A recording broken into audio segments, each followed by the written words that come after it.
Apa khabar? Nak pergi mana? Saya nak pergi airport Kuching. Saya nak ada hal sikit. Oh, janganlah pergi terlalu jauh sangat. Oh, by the way, ni Haikal. Haikal, itu Thaqif. Salam berkenalan. Nama saya Thaqif Perak Pazu. Awak rasa Thaqif pergi mana? Tak tahulah. Jom ikut dia. Jom.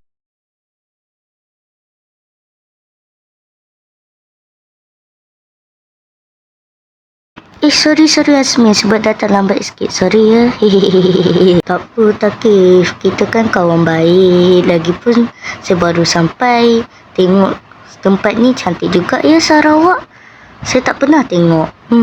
Apalah, jom buat. Jom intai jom. Tapi kali ni kita datang terus. Thaqif, itu siapa ya? Oh, perkenalkan. Itu adalah Asmi Iman, kawan baik saya di Selangor. Oh, salah berkenalan semua. Nama saya Asmi Iman. Nama korang siapa ya?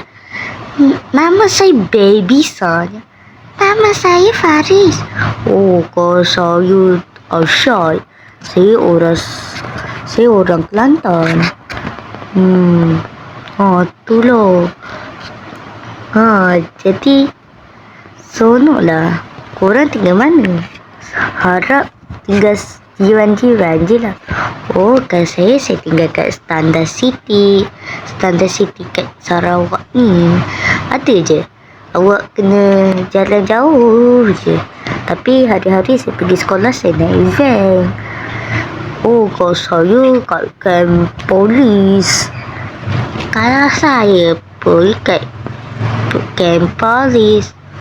Oh, kalau saya kat rumah tu, kampung Sekeduk. Dorang berapa ya? Tak ingat dah. Saya pun lupa.